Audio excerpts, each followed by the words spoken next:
Hey everybody, Dr. Shook here. Hope you all are doing well. I'm just waiting for a second. It looks like that one of our streams is not working. Hey Misty, hope you're doing well. Use this I use this program that will allow us to stream to our Facebook page and the Greater Hickory Thyroid Support Group so that everyone can be involved in the conversation if they choose to be. And it's supposed to connect to YouTube as well, but it doesn't look like that's working. But here's the thing I want to talk about with you guys today. I don't know if you saw this, but I sent out like a tweet and a message earlier to let you guys know what I want to talk about today, because this was a really interesting case that I saw. That I saw in the office today, and have a little moth flying around. This was working with a lady who's in her mid-50s, and she has Hashimoto's. We know that. There were a lot of issues where she was losing hair, and she was going on this roller coaster. They were having to adjust her thyroid hormone medications over and over and over. And she would go swing one way and be more hyper, couldn't sleep, all these issues, and then she'd swing back the other way. And so she was working, and she is working has a primary care doctor, an endocrinologist, and a functional medicine doctor who's prescribed hormone replacement therapy and a lot of things to try and help. And everybody has hit a wall. So she was trying to research and learn more and figure out what was going on here. And she stumbled upon my information, contacted me, and we started working together. So today we reviewed some of the testing that came in, and it was really interesting. This is why I want to share this with everyone, because this is how important it is to have quantitative biomarkers and data. Here's someone who's worked with a primary care physician, an endocrinologist, and a functional doctor. Whatever, there's no. Everyone has different levels of experience and expertise. There are people far smarter than me, and there are people that have a lot to learn. This particular case I found very interesting because, I was looking at 3 different tests. I was looking at a very expanded blood panel that we do with everyone. Sorry, there's a moth flying around me here. And we did a very expanded blood panel. We looked at cortisol rate and rhythm. We looked at sex hormones. We looked at estrogen metabolism, especially since there was hormone replacement therapy that was ongoing. And we looked at a stool test. And it was interesting because first thing that I looked at was the very expanded blood panel. And so one of the things that I look at there is I look at the white blood cells, because we always do what's called a complete blood count with differential. If any of you have had blood testing done, it's very likely you've had this test. And so the test, nothing was outside of the lab ranges. Okay, I want you to understand, so we looked at the white blood cells. The white blood cells are important because they are the immune cells. If you have an infection, they tend to be high. Okay, a lot of things can cause them to shift, but primarily you're looking for different types of infections. So what ended up happening was that I was looking over her test, and there were several things that stood out, and I'll explain to you kind of how they all started kind of coming together. So we looked at the white blood cells, and when you look at the white blood cells, we look at what's called a differential. So it shows you 5 different types of white blood cells, okay? So I'm not going to get into all the different types, but I'll tell you that one of them is called eosinophils. Okay, eosinophils, it's a type of white blood cell. Now, the interesting thing is that when your body's exposed to a bacteria or a virus or environmental allergen, or if you have food sensitivities, or if there's a parasite or something like that, these cells will shift in a predictable way. Just looking through, and I see that she had, as a percentage, okay, now we look at them as absolute values and percentages. As a percentage, she had high eosinophils. Well, let me say this. They should be 2%, but they were at 9%, okay? Now, the total, what's called the absolute value, was within the lab range, but it was right at the top of the lab range. So I was looking at this and I said, okay, when I see eosinophils that high, I think there is either going to be an issue with food sensitivities, severe environmental allergies, or there's a parasite somewhere, okay? So I'm just looking at this. I'm like just bookmarking it in the back of my mind. And granted, now if this were to be seen by your primary care, your endocrinologist, and even by most functional doctors, they're going to look at it and say there's no problem there. Okay, you have to look at these things with a bit more. When someone has been worked up and the traditional medical route and everything's okay and they're still having symptoms, you have to look at this with a more critical eye. You've got to look at some of these shifts. I mean, to me, when you know that should be 2%, that's a glaring difference. 9%, it's a huge difference. But the absolute value wasn't lab high, so the doctors don't look at it. They don't really, typically medically, they don't consider it a problem, right? So, okay. So I'm going through, I'm also noticing that like her TSH, which is the typical value, that the typical hormone that is assessed to try and determine thyroid function, right? It was within, it would be actually, to my standards, almost perfect. It was like 2.0, about 2.0. So TSH, if your doctor was doing their routine thing, right, they would be checking your TSH and they would say, wow, this is perfect. You don't need to change any of your medications. Everything's great. And she would be sitting there going, but I still don't feel good. I'm still not sleeping well. I don't have good energy. And the doctor would be like, well, everything's okay, and probably give you an excuse for it. And I'm not trying to be hard on all doctors, but this is just the reality of the situation, right? They all mean well, but there are limits and we need to be working together here. Okay. This is a prime example of why.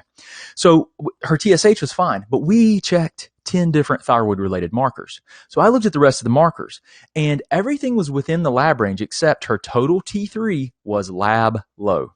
Okay. Her TSH was almost perfect. Now you got to understand, in the body, the T3 hormone is the one that stimulates the cells and gives you all the benefits, right? So her T3 was lab low, and her free T3, which is actually the physiologically available T3, that's the T3 that will stimulate the cells of the body and that will drive the cellular metabolism. It was almost lab low. And so I'm looking at this and I'm like, okay, the T4 levels were on the lower end of normal. Total T4, that's the primary hormone that your body makes, right? That's the primary hormone that most people are given as a hormone replacement for the thyroid. But your body has to convert T4 into T3. Okay, this is going to be important as I tell you the rest of the story. So you got to keep this in mind. T4 has to be converted to T3. So technically T4 was okay. It was a little bit low for my standards. And then the T3 was definitely low. It was lab low. I mean, it was like at 70, and it should really be, from an ideal perspective, at about 130.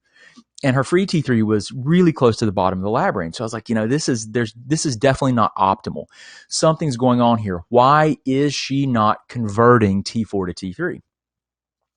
So I'm like, okay, well, where does all this conversion occur? Okay, so your body, let's say your thyroid makes your T4, or you're taking a hormone replacement and you're getting that T4 in through taking it orally. Okay, one or the other, or both, right? Maybe your thyroid's making some T4, you're taking some orally, and you get a combination. Well, that T4 primarily gets converted into T3 in the liver. Okay, now her liver markers looked fine. Everything looked fine with the liver.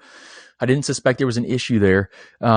But there is about 20% of that T4 that gets converted in the liver. Okay, about 20% of it has to go to the intestines, where it's converted into T3, where the conversion is finished. Okay, so in your liver, you'll take some of the T3 is made into, about 20% of your T4 is converted into T3 acetic acid and T3 sulfate. Now those have to go back into the bloodstream. They go into basically to the GI tract, where in the presence of good bacteria, they're converted into T3. Good bacteria, you have to have intestinal sulfatase, good acidity there, okay? And you'll convert into T3.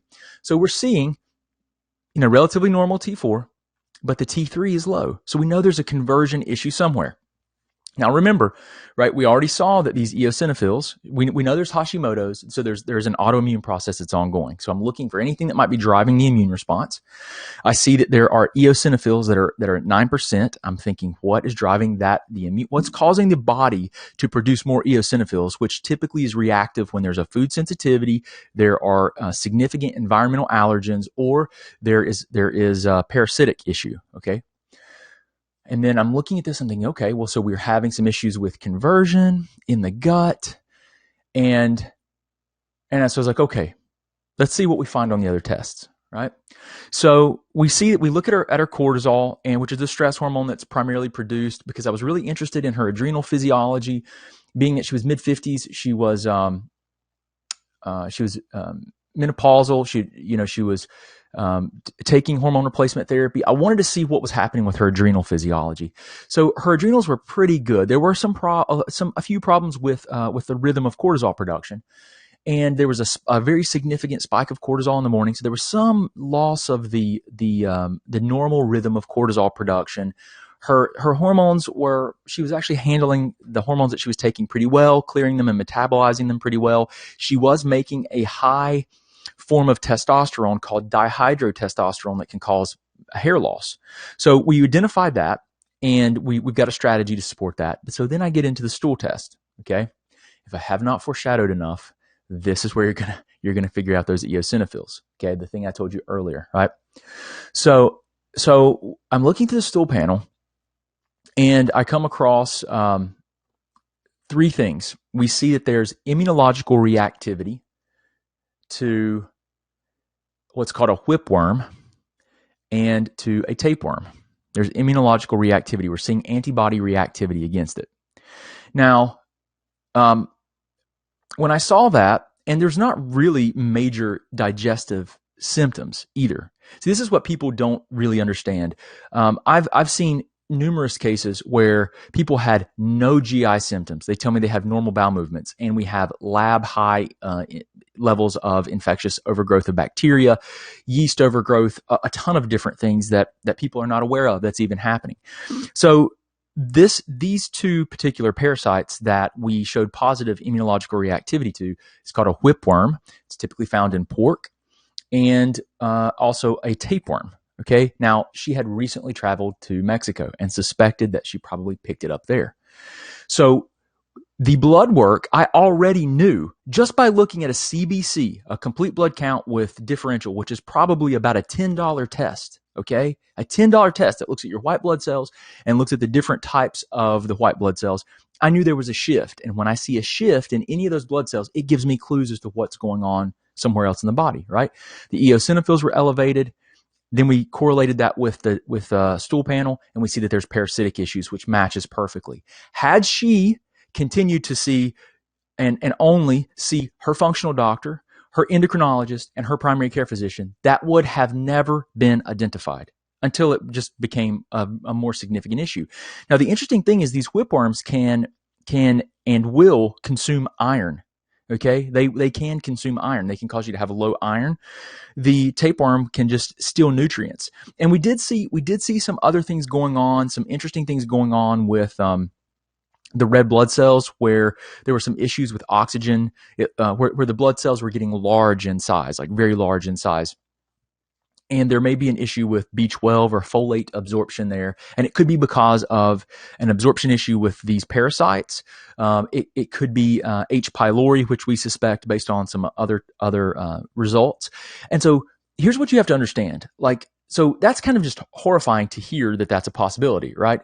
But it's also very important to understand that unless you're working with someone that is aware of these problems, these things are going to be missed. Okay, do you understand?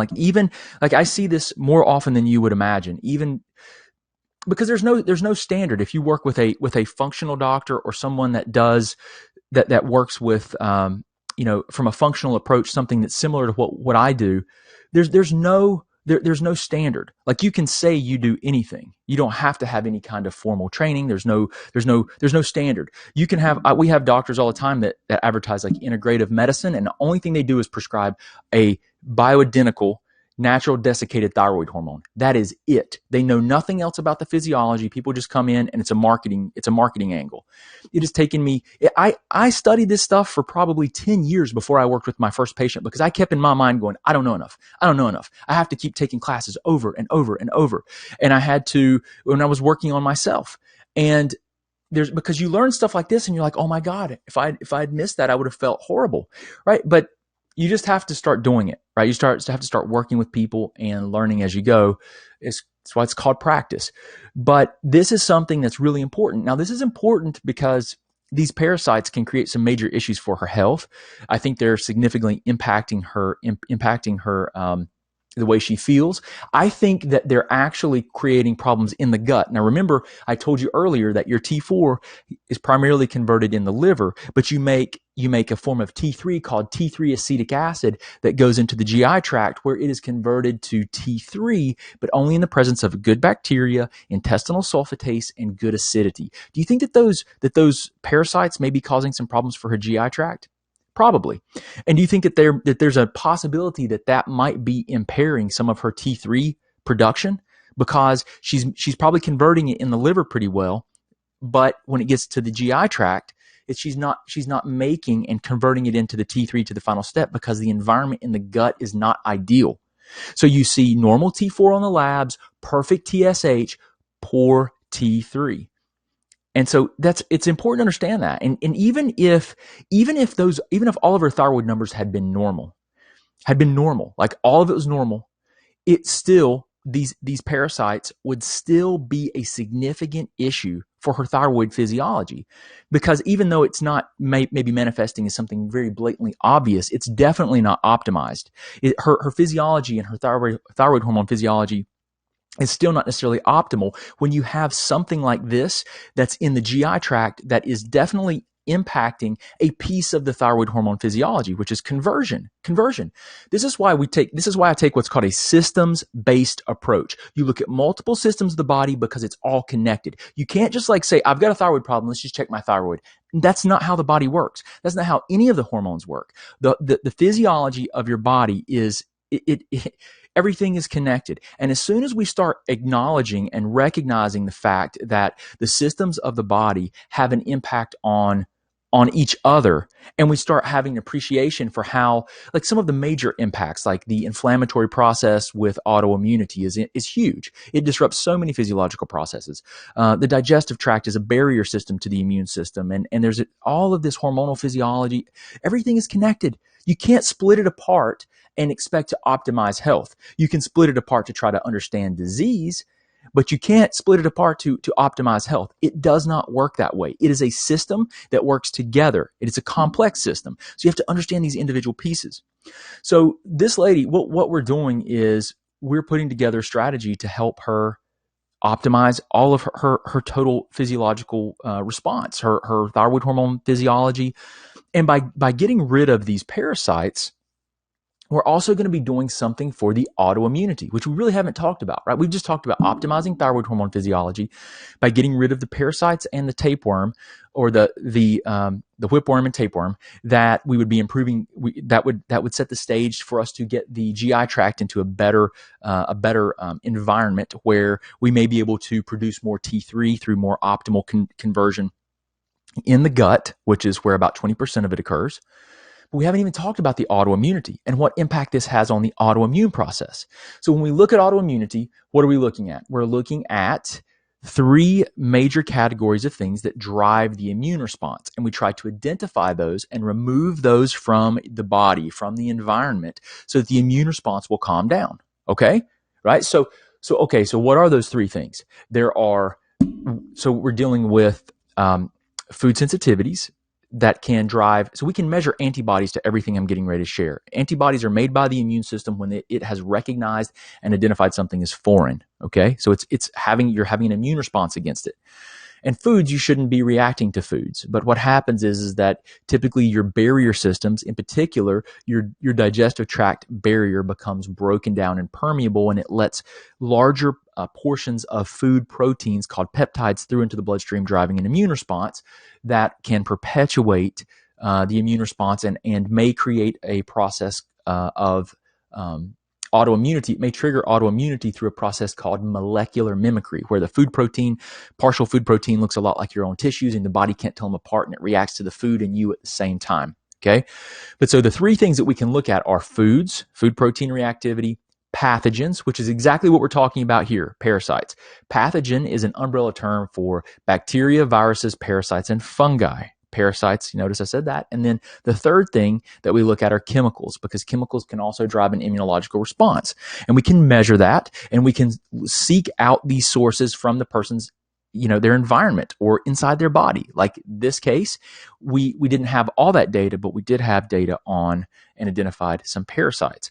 which can be an immunological trigger. And we saw that. We saw that. How did we see it? We looked at the white blood cells. We saw that one type of white blood cell, the eosinophil, was elevated. We saw the body and the immune system was responding to this foreign thing. And that's why you have to pay attention. So now that we're going to remove that, what we're going to do is moth. What we're going to do is we're going to focus on removing those parasites so that the immune system can calm down. And maybe we don't have the same level of immunological reactivity to self, to her thyroid. So we seek to identify the things driving the immune response, and we can quantify that. We can actually test that. We can look at antibodies. We can do a lot of these different tests to figure out what's going on. This is really what everyone needs. I know it's not always an option for people because you have to, pay for this stuff out of her pocket. You have to pay for it out of your pocket. Right now, it's not covered by insurance. I know health savings accounts, we can use some of that, but this is something that is a big problem, and we have to be our own advocates.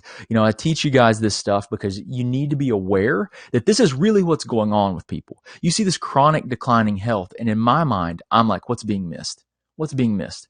Do you know that I've seen people that have been to the best of the best? I mean, I'm not going to say any names of institutions, but you just name the best institution you can think of.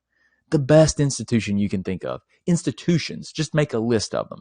And I've worked with people and seen records from most of them, guaranteed. And we're talking like prestigious research institutions and hospitals. And it's not that I'm some kind of great, I'm like great or anything. There are people that, I've had the opportunity to just learn from some good teachers is what it comes down to, and to look at things a little bit differently. And what shocks me, what has shocked me is that I've seen people that have been to like these fantastic and these best of the best institutions around the world. And what ends up happening is that there's just more of the same thing. Like I see people that go to their primary care and then they go to an endocrinologist and they're like, I can't wait to go to the endocrinologist because they're going to finally dig. What happens at the endocrinologist? Basically, they either do the same thing or maybe one or two other tests. Typically. Now, I'm not trying to paint everyone, and I'm painting everyone with the broad strokes right here, right? Everyone, they're not all the same, but the large majority, it does happen like this. The doctor will order the same test as the primary care, or they'll order maybe one more marker, or they'll look at your paperwork and they'll say, you shouldn't be seeing me. You shouldn't be here right now. They're mad that you're there. They're mad that you're wasting their time. Why are you here seeing me? You shouldn't be seeing me. And they'll say stuff like that. And the fact is that you are in a system of disease care. Do you understand that? Like when you're looking at your healthcare doctor, at your healthcare providers to answer these questions for you, they're an essential part of your team, but they will not answer these questions for you in the majority of cases. Not because they're bad people, not because they're not intelligent, because you are going to a system of disease assessment for health and for optimal health. And you don't know that, but that's why I'm teaching you that. Okay. The fact is that our healthcare system is really, they look at you when you have a problem and they look for disease. They look for that label. And if you don't have that disease or that label, you're not sick enough to be treated. Okay. You got to understand that. And I'm in no way, trying to bash them, because I have family members that are medical doctors, nurse practitioners. I've got good friends that are medical doctors, DOs, physician's assistants. They're all people that care about you, but you have to understand the system that you're going into. And you got to understand also the system that is paying for that treatment. They are looking at very focused treatments that are typically medication based. Okay. That's your insurance system. And so I digress a little bit here, but you just have to understand that whenever I saw this today, I was like, I got to share this case because this is a prime example of what I see over and over again. And I could give you numerous cases where we see these same things, right? So it's important. It's important because what we found with this particular client is we found that there is a parasite that's definitely creating problems with the gut. It's probably affecting and making the T3 levels lower. So she has symptoms of hypothyroidism, even though the TSH is normal. Okay. On top of that, it's a parasite. And we can see that the immune system is being driven by this parasite because the eosinophils are so high, the type of white blood cell. Okay. So when you start seeing these things, you know that that can be a trigger for the immune process. It's all connected. It's all connected. So it's why we have to look at this differently. We've got to look at this differently. And it's one of the reasons that it can be so frustrating. So, yeah, I see some of you guys' comments. Yeah, Elizabeth, right. Their hands are tied, guys. I mean, it's absolutely true that their hands are tied. The system that you're going into is a system of sick care. I mean, and I say that because that's really what it is. Do you know how many people, like every single person that I've ever worked with has typically been to a doctor and told that they're okay, or been given medications and they still don't feel well. Okay, what gives?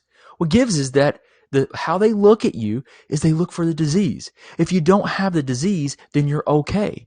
But you still don't feel well. They don't know how to get you healthy. Do you understand that? Like nutrition and understanding of nutrition, understanding of some of these functional concepts, understanding really the thing that has helped me bridge the gap between just being able to give nutritional recommendations is the fact that I'm autoimmune. Like I have psoriasis, I have thyroid autoimmunity, and I had to figure out what was going on my own because everyone told me the same thing that they tell you. Like I went to a dermatologist and they're like, you're going to be like your mom who has plaque psoriasis, and basically told me I was going to take immunosuppressants. And I'm pretty stubborn. I'm pretty defiant. And I said, hell no. That's not going to, in my mind, I was very, very appreciative of the doctor's opinion, but you kind of feel, I was kind of mad about it. I was like, not mad at the doctor, but mad at like just whatever. I was mad at the world because I was like, why is this happening? What is going on? What triggered this? And then I start studying and reading and become obsessed with it. And then I start learning about the immune system connection here with psoriasis and autoimmunity. I start learning functional immunology, game changer for me. Understanding how the immune system, the things that trigger and can drive the immune system, the leading theories behind how autoimmunity develops, all of these things, and it starts to come together. And then you start to see, I have my own approach to work these problems up and to approach this now. And I think it's really helped me to get better results with people and make sense of things that just didn't make sense before. But this was really, I was really super excited to look at these tests today and talk to this lady because she's just been in need of answers, and we've got a really good strategy for her. And I think that so many people struggle with things like this. People don't realize how common parasites are. They are common. They are common. When we do stool panel tests and when we do immune based like screening, we draw blood and we look for antibodies in the blood to a number of different pathogens. It is a rare case that we don't find something. When someone's autoimmune, right? So we're really looking at people that tend to be a population of people that they're more likely to have something driving the immune response. If you're autoimmune, your body's reacting to your tissues for some reason.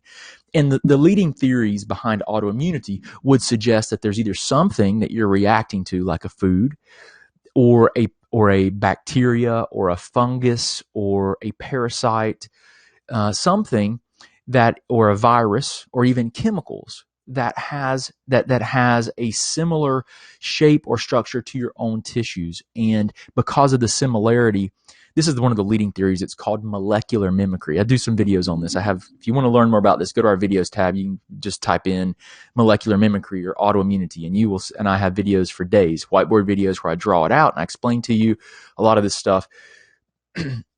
This is usually what you're going to see. Someone that's autoimmune, we almost always find, like if we can check if the person is able to get testing done to allow us to investigate the drivers of the immune response, we almost always find something. I mean, it's rare. I mean, you have something is driving this immune response. And, from what we understand, if we can screen foods, if we can screen pathogens, if we can screen chemicals, that's usually that's the best assessment of things that are going to tend to drive the immune response. And that's a fantastic way to get quantitative data to be very specific with a plan to try and pull away and remove from the body and the exposure to the immune system things that are driving the immune response. And that's where we'll tend to see, if we can do that effectively, we tend to dampen the autoimmunity we have a much greater success at dampening the immune response and process. So it's just very interesting, and we see parasites quite a bit. Actually, it's not as uncommon as you might imagine. So I want to share this with everyone because I thought it would be very interesting. You might like to hear about this. But if you guys, there's a few exciting things that are going on with us right now. So one of the things we're getting ready to should be this week. We should be finished with our 6-week transformation challenge, which is going to be something that we're going to do as a group, and I'll share that with you guys as soon as it's ready. It's not quite ready. It's just a lot of work that's gone into it. And then I wanted to let everyone know that if you're trying to look at these biomarkers, so I talked about with this particular case, I mentioned the fact that we looked at the white blood cells and the shift in the white blood cells, and we looked at the thyroid hormone. And if you're trying to figure out, if you have some labs and you're just like, well, what do my labs show? Do they show any of this stuff? You should get our 9 thyroid labs test. It's a guidebook, our 9 thyroid test guidebook. It's $7, and you can purchase a video walkthrough. It's $10 if you want to, where I walk you through it, but you don't have to have that. You just get the guidebook, and it's got a table in it, and you can plug in your thyroid numbers, and you can see, all right, what do my thyroid numbers show? And then if you get that guidebook, you can also there's another guidebook that we make available to you, and it's called the 29 tests you need that no one has ordered. And in that guidebook, I have all the white blood cells. There's a table. There's a full sheet, and it's a table. I may actually have it laying around here. I don't know. I have stacks of papers of my guidebooks laying around here that I was going through the other day. But there's a table in there, and that table you can write in there are over 29. There's over 29 different markers, inflammatory markers. It shows you a lot of the markers you can write into the table, and then to the right of where you would write in your numbers, it will give you ideas. So if you see that you have white blood cells, and you have what's called the differential. And a lot of you will have this if you get your blood work. You'll be able to see neutrophils. Sometimes they call them granulocytes. Okay, so neutrophils are granulocytes. You'll see lymphocytes. You'll see basophils. You'll see eosinophils, and you'll see monocytes. Okay, monocytes. And so what you do is you just write in your percentages that you'll see, and then to the right, it will tell you, you'll see on my 29 Labs guidebook, if my client would have had those values and written them in, she would have seen 9%. She'd have gone, oh my gosh, this means that it's likely that I have a food sensitivity, there's a parasite issue, or there's some kind of environmental allergen. She would have known that. Right? She would have had clues, and she could have then been, more in tune with what could be happening and been a better advocate for herself. So that's a really easy thing that you guys can do, for, pretty low cost, to get those guidebooks if you want those things. But if you need help and you're trying to figure this thing out, ask questions here. Go to our video tab. If you go to the office of Dr. Brad Shook, or if you go to our YouTube channel, just search, and you can search autoimmunity. You can search chemicals. You can search food sensitivities. You can search leaky gut. And I have a lot of explanations where I go into this in more detail. But if you're struggling to figure it out and you're just kind of frustrated, I might be able to work with you. I do work with people, across the United States, all over the country, and we help them to look and put the pieces of their case together. We just look at everything, right? You have to look at everything. You have to gather a bunch of data, have the person fill out a very extensive history, and then what you do in an ideal situation is you get some testing so that you can match the history, like we did here, the history with the biomarkers and with the labs. And then you can have a better starting point, more specific data, so you can determine things like, is there a parasite that's likely contributing to all of these functional breakdowns, right? So I work with people across the United States. I work with people in other countries. We work with people in Europe quite a bit. We can do that. But, across the U.S., that's primarily what I do day to day, is I work with people in other states. So we can help you there if you're struggling. But there's a bunch of free resources, there's tons of stuff on our page. I try to do these videos to teach you guys. I just know it's time consuming, right? It's time consuming for me to sit here and broadcast these live to you guys as much as we do. But I know that they'll live on until someone takes them down. Right? until someone takes them down. You guys know, crazy, Google did an update. So our website, our Dr. Brad Shook website, it was completely, we had all this traffic, people would search, we were in the search results. Now we're no search results. We get no traffic. That was just 2 days ago. And I was like, well, whatever. You know, it comes, it goes with that stuff. I just try to teach people like you guys in these large groups and these videos, and then you guys share them with people, and we help people that way. So it doesn't matter. I just we have a ton of stuff on Facebook, guys. You go to like our videos tab, the office of Dr. Brad Shook, click on the videos tab. There are so many videos in there. There are like hundreds of videos. You can just search by keywords too, type them in. You guys are super welcome. Nikki, you are welcome. Hey, Suzette. 15 sensitivities. I had regular. Suzette says, hey, I had a food allergy test done at my doctor's office. I had 15 sensitivities. I had a regular allergy test done as well. I was allergic to everything tested but pine. Okay. So Suzette, you want to make sure there's so many different food sensitivity tests, but that's probably an IgE test, like an anaphylactic type of test, or an environmental only test, or like a scratch test. You need IgG. IgG is what you really need. You need one that does cooked and raw versions of food. I will only use one company. I will only use Cyrex Laboratories. I will not use any other testing, period, because none of them have the validation. None of them have the go through the appropriate processes for there's all these technical aspects of precision that go into the testing, and they look at cooked and raw versions of food. When you heat a food over like 105 degrees, it changes the protein shape and it has different reactivity. A cooked food is basically different than a raw food. All food sensitivity tests look at raw versions of food. So if you see that you're fine with broccoli, well, that's raw broccoli. When you cook that broccoli, that's different. It's a different reactivity. There's a lot of subtleties to this stuff, and so that's really, really, really important. But when someone has like massive reactivity, right? They react to everything on a test. You almost certainly know that person has some kind of infection. Okay, I'm going to tell you right now. If you see that, like if you're like, man, I blew up my food sensitivity panel was off the charts. That's what you have an infection of some sort. Right. That's why I tell people, like, people will come to me all the time because, they hear about food sensitivity. It's kind of a trendy thing that's said in marketing and stuff. And the problem is that you never start with food sensitivity testing. You don't start there. I promise you, do not start there. I've talked about this a ton of times, where if you get a food sensitivity test and the food sensitivity test is,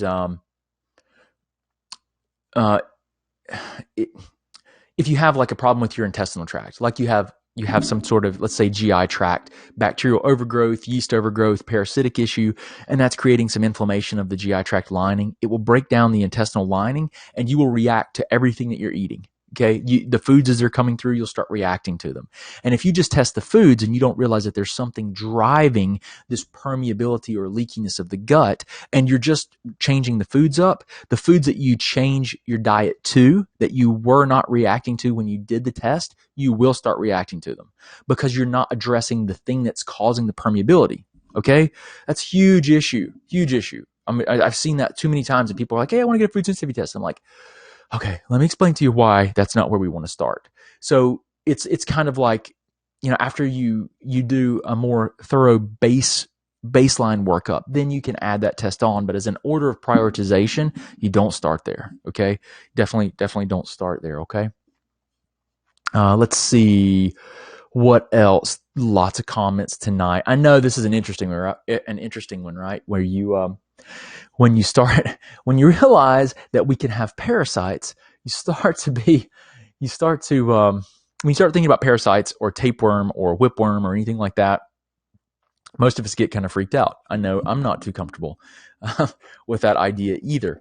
And it's interesting because this particular case was completely asymptomatic, so no symptoms. Sandra says, hey, my stomach is always bloated. I take thyroid 75 and I have slight anxiety. So yes, Sandra, I'll tell you what, so the most common symptoms that we see in people that have thyroid problems are going to be, number one is going to be fatigue, like absolutely no energy. Then it's going to be like brain fog, like problems with mental clarity, focus, memory is often an issue. And then it's probably a close tie with all these, like an inability to lose weight or resistance to weight loss. And then we get into digestive tract, constipation, hair loss, poor skin, nails, cold hands, cold feet, cold tip of the nose, sleeping problems, hormonal problems, and they're all tied together. It's all tied together. That's why you can't just look at the thyroid by itself, because you end up seeing these patterns that are real common with people that start to develop where they have blood sugar fluctuations. Most people that have thyroid issues are autoimmune. They don't know that, and you have to address that autoimmune component, or it's going to be a problem. It's going to be an issue.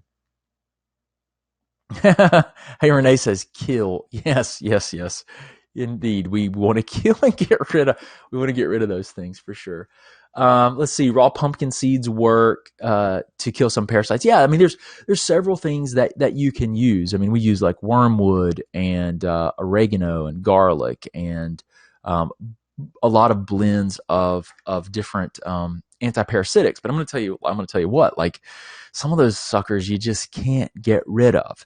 And if you can't, then you just break out the big guns and you say, all right, let's talk to your doctor and let's make sure we get some antiparasitics here that do the trick. And I always tell people, like, if that's where you want to start, like, I'm fine with that. Like, I am not opposed to that at all.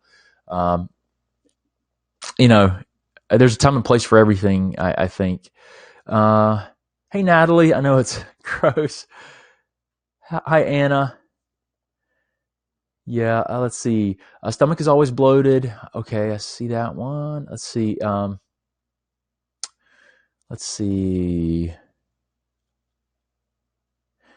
Yeah, I know, Anna. That's so true. Anna was talking about how the doctors look at the right now approach. Like, what can they do to help you, like, right now with your symptoms? It's true. You guys are so welcome. Let's see. There's no communication. Lori says that's a problem with different specialists to understand what's going on. No communication, possible root causes. Yeah. They don't, yeah, they're really looking for diseases. I mean, I'm not looking at for cancer per se, though I do look at the biomarkers. And if I see things that are shifted, then I'm like, we got to see what's going on here, but I'm not looking for the disease process as much as I'm looking for the shifts in the physiology that are what we would call like adaptive biochemistry. Like, the interesting thing is that people will say, well, hey, what do you do to treat your thyroid issue or Hashimoto's? How do you treat that? It's interesting because every single thing that someone comes in with, I don't treat anything. What I do is I look at the whole person and I look at the shifts in their biochemistry and I look at their diet and lifestyle, and we optimize those things. So we just address adaptive biochemistry. We're not like actually diagnosing or treating anything as much as we're looking at the physiology and looking at how it's shifting and trying to optimize that and work with the body to get it healthier. So, and when you do that and you don't really look at the label as much, I think it frees you, it liberates you a lot more. You're really looking at driving biochemical processes and factors of the lifestyle that can be contributing to dysregulation of the immune system, of the hormonal system, of blood sugar fluctuations, all those types of things that are so critical to optimal health. So let's see. I appreciate all you guys too. Hey, Pamela, eosinophiles. Nikki, Elizabeth, another great video. I'm glad you guys. Hey, Karen. Hi, Mona. Yeah, I wonder about that too, Mona. Mona says, hey, I wonder if I have a parasite from when I went to Brazil. So possible. Like anytime people travel outside of the country, that's one of the things that we always want to look for in the history. Like, so was health okay before that? Or did something significantly change within a few months? Did you get like a food poisoning while you were there? Like, man, I saw one of my patients that I worked with, gentleman that came into the office, he actually did a video on this. Like, you can go to the office of Dr. Brad Shook, our Facebook page, and you click on videos, you'll see I think his videos are the featured video. His name's Andy.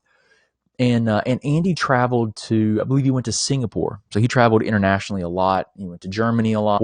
And when he was in Singapore, this last trip that he took, he developed terrible food poisoning, like terrible. Like he finally got home, and when he got home, the antibiotics, it took like a month to get rid of this food poisoning, which is a long time for an antibiotic to do its trick.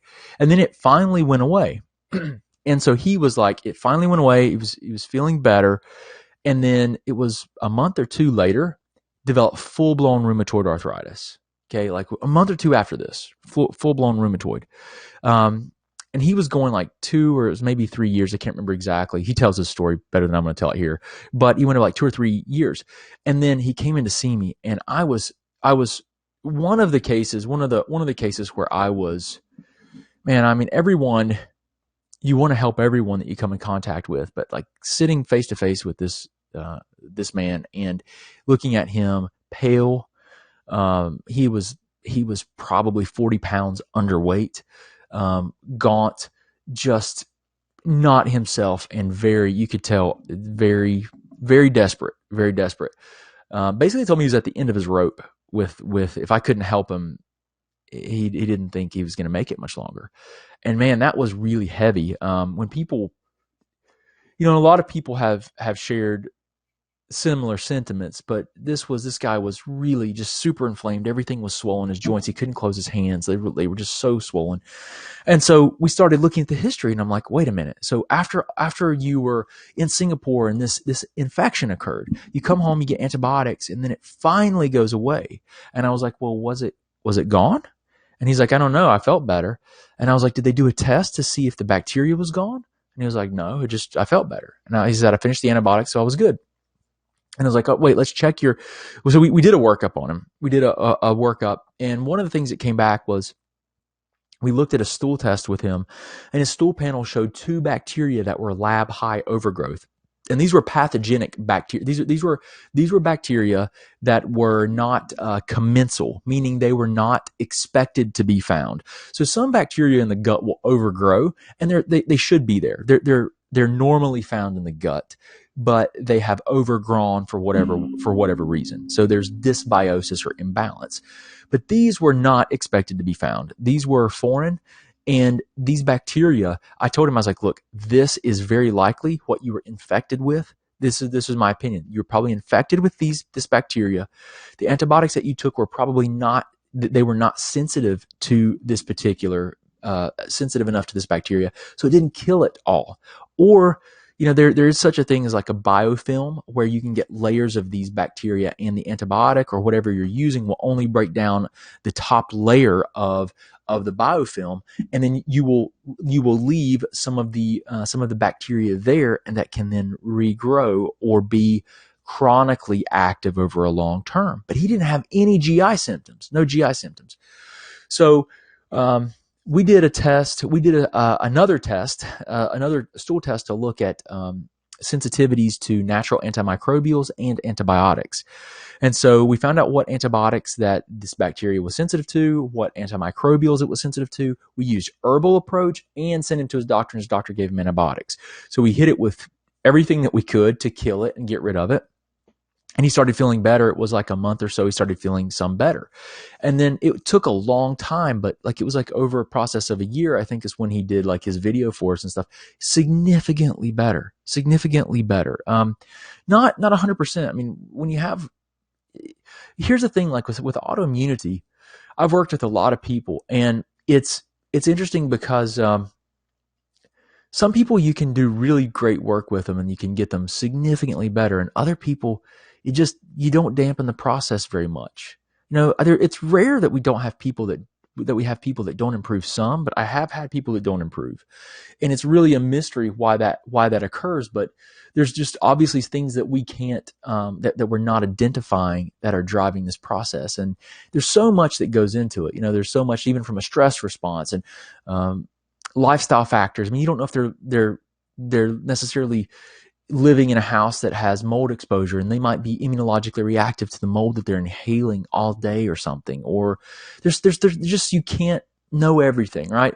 So he did well, but I mean, I would love to have seen him, no more, like rheumatoid is in complete remission. And I mean, I think it significantly reduced it. I mean, he was able to function. He was able to play golf again. He couldn't even walk around in the grocery store. He'd go to the grocery store shopping, and he would just walking around just a little bit. He'd have to lay down for the rest of the day. Couldn't do yard work or anything. Was able to regain all of those capacities where he could play golf again.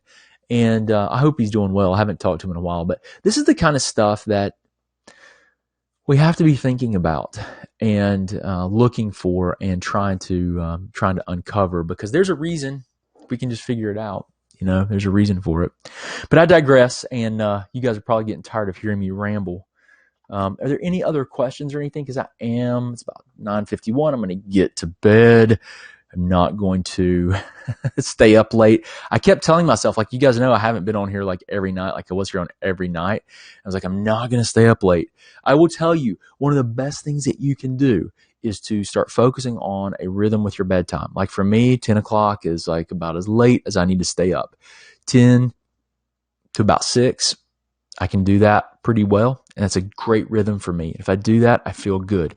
I have done this long enough that I can notice major changes when I'm sleep deprived. And if you've never done this, if you've never really set a good rhythm, these are some things. Listen, these are some things that I'm going to be talking about, like in the 6-week transformation challenge that we're going to do, guys. It's going to be like basically free. I'll just tell you guys now, it's going to be like $1. And I'll explain why we're going to charge. There has to be an exchange. There has to be some kind of exchange. People that don't, I've just observed, because I give all the time. We're always giving. But if we're going to like take people through and give them like really an entire approach and strategy, there has to be some kind of exchange. And I find that when someone will pay like at least something, it doesn't matter what it is, right? That there's more value attached to it, and they're more focused and committed. I've just seen that time and time again. So I was like, this is how we're going to do it. But I'm super excited to share with you guys all those things, because it's really a comprehensive approach. We're going to be looking at diet, lifestyle, and I'm going to be teaching all these things that I do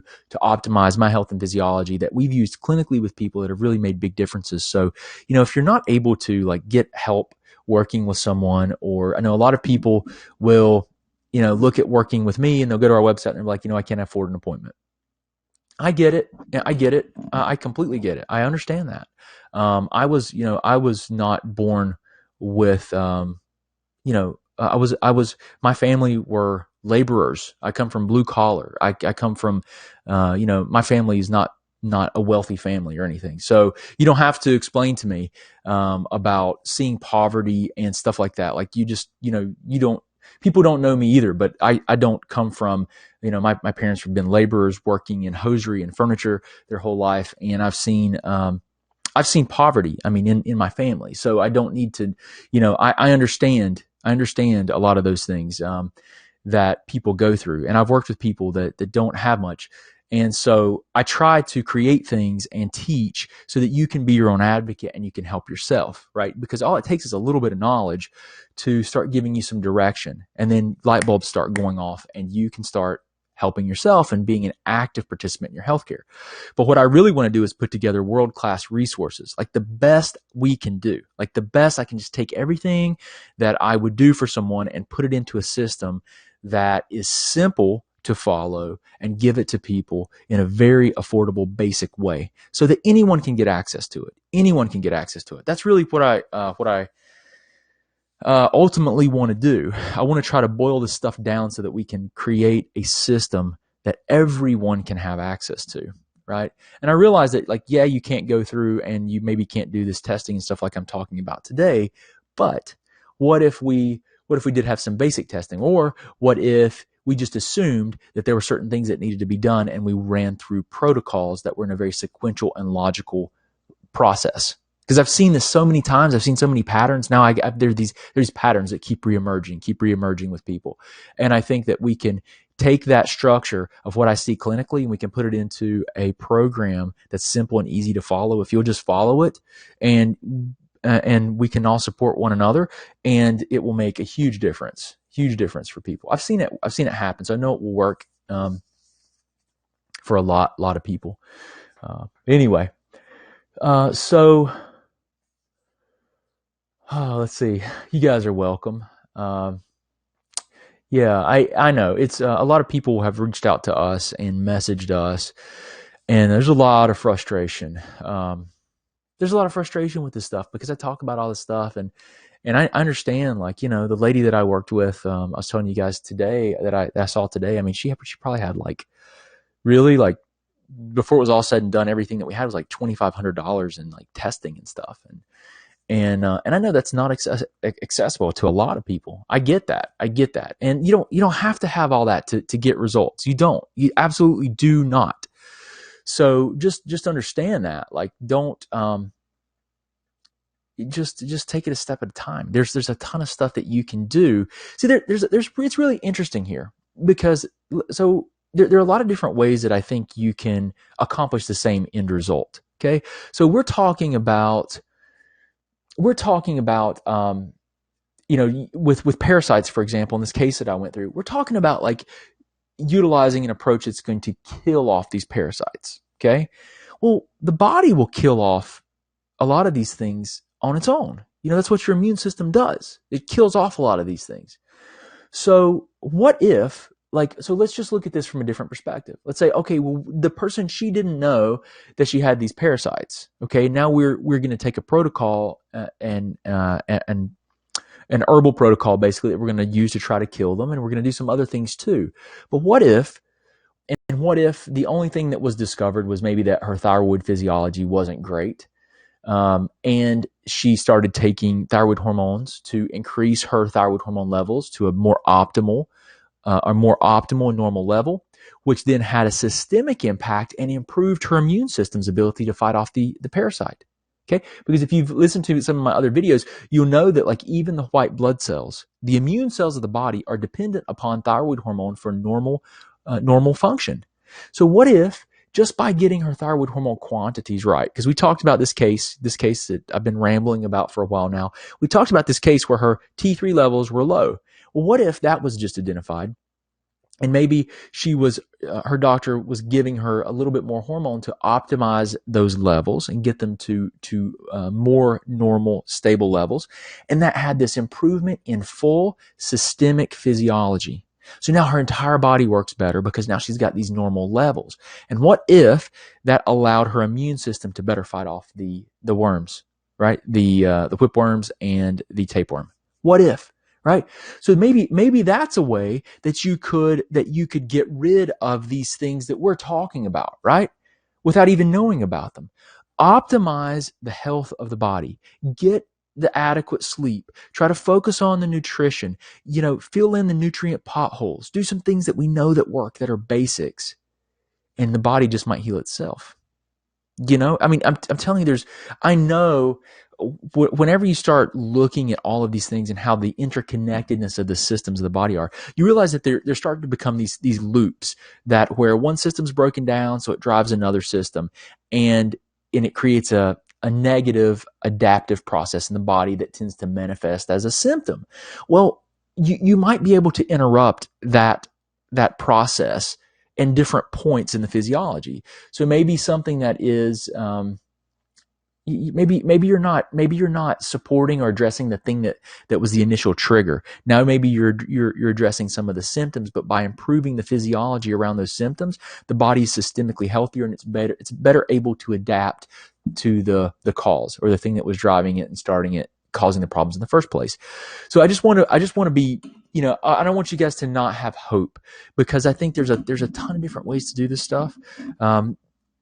And I don't want you to feel like, well, I can't do those things, so there's no chance for me. Yeah, there is. Yeah, there absolutely is. There's a ton of opportunity for you to improve your health, a ton. So just know that, and don't be frustrated. Don't one step at a time. Try to be positive. Try to learn what you can.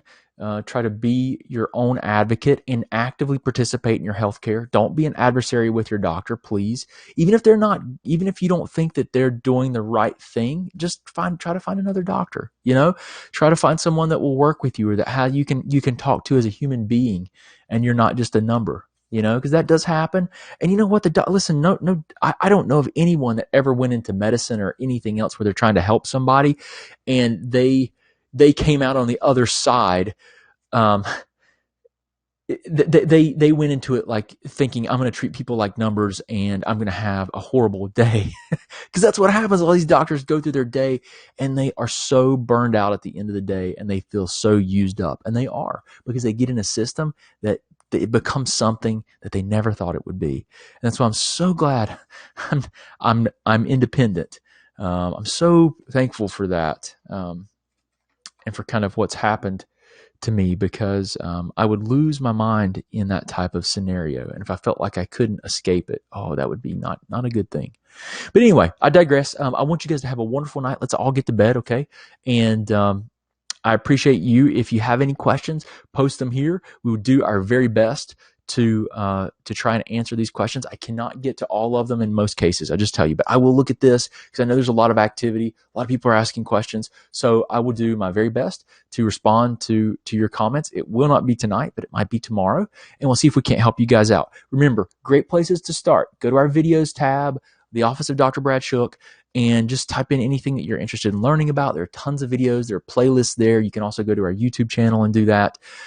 If you're trying to figure out your thyroid hormones or your other labs, go to the number 9 thyroid tests with an S, 9thyroidtests.com, and you can learn about our guidebook there. If you get our guidebook, you'll have a chance to get the 29 labs guidebook. So it's actually 2 guidebooks that you want it. And that will give you a great place if you have any laboratory markers that you can just write into a table, and you can get an idea of what kind of shifts in your physiology may be occurring. And then, if you need help, we are going to be doing our 6-week transformation challenge, which hopefully we'll be able to give you more details on that by the end of the week.